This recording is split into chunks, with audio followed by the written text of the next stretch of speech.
Hey guys, mentioned swap time. Got an update in the shop. I got the Firebird up and running and I'm taking it apart again already, but just taking a few things off. So I took off the LE3 air intake and put the new LT2 intake on. I'm seeing what kind of fitment issues I'm going to have. I also put the 6.2 throttle body on there.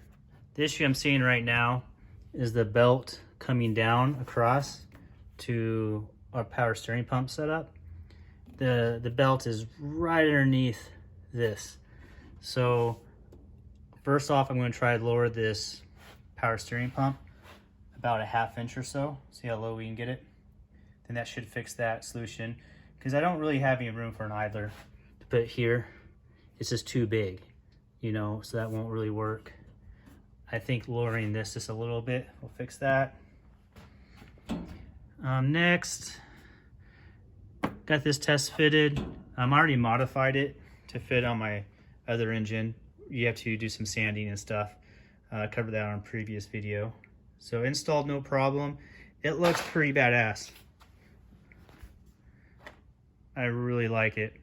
And then next step will be to make some covers that'll bolt on here. These are nice and flat, so it's really easy to make a cover to go over this area right here, and then that will hide this main trunk.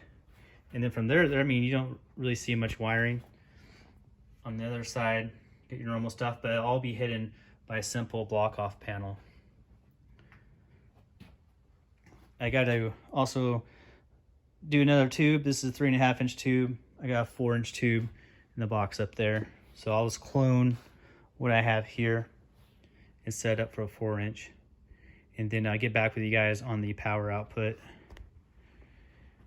Not too much has happened on the interior yet, still in test mode. I am making slow progress on it, but the gauges work. I still got to put my fuel tank in it, so my fuel level will work. Coming over here, I got this fired up finally a few days ago. Had a few issues I had to fix, so I got a different radiator that's universal for LS swaps that fits pickup trucks. But as you can see, both outlets are on one side, and that's because my water pump has outlets all on the same side. So really simple hose routing now. Really important to do that.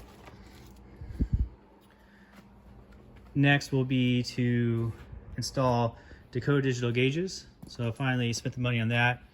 I don't really like the way these fit on these trucks.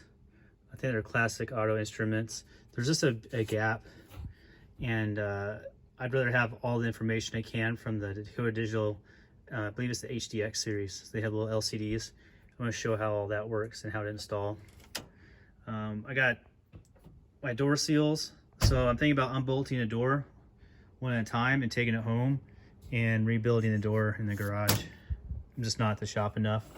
But my vent window fell out when it was getting towed.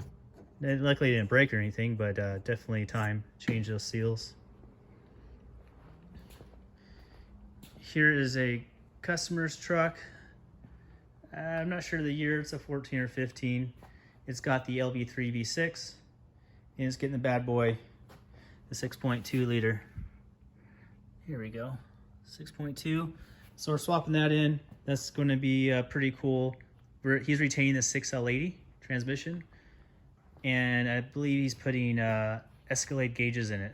Well, he'll send them to me to put in, and it will get Texas speed, stainless steel headers, custom exhaust, and just making sure everything works correctly together. Then out here we got a Jeep that came in from Utah.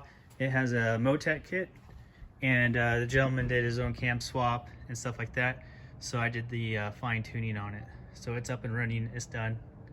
It runs great.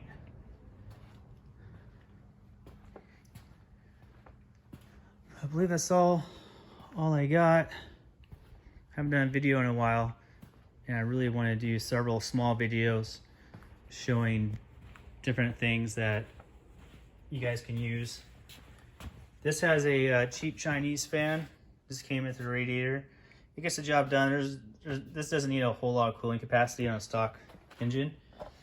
I'm using a variable speed fan controller setup I sell for 150 bucks. But that plugs in, it uses all the special connectors. Very simple to install. One side goes to battery right here, the other side goes to the fan. And one wire goes to your ECU for signal. And then this will become a variable speed fan. It works great. You don't hear the fan. It's super quiet, but it kicks up in speed as needed. And it's really important to have that on a swap where you don't really hear things. You only want to hear your engine. You don't want to hear your fans. You don't want to hear your fuel pump. You just want to hear the nice exhaust tone. But yeah, I got this fired up and a lot of little stuff to do. I got a low car shift linkage right here that's getting installed. I was trying to do my own cable setup, but I'm no engineer. I'm just having some issues. I just need a simple bracket made, but I can't come to the shop very much because of the family with all the kids and stuff. They're just now starting to go back to school, so hopefully I'll be able to come back to the shop soon. But we'll use that linkage kit. Transmission lines, I'm going to show how to do those on these swaps. And then this one will be ready for exhaust. Get it back on the road. And it's a 5.3 8-speed, the Texas Speed stage 2 or stage 3 cam with an LT4 supercharger. I can't really remember what cam I ordered for it. It's been a while. But that's all I got. Thanks for watching. Bye.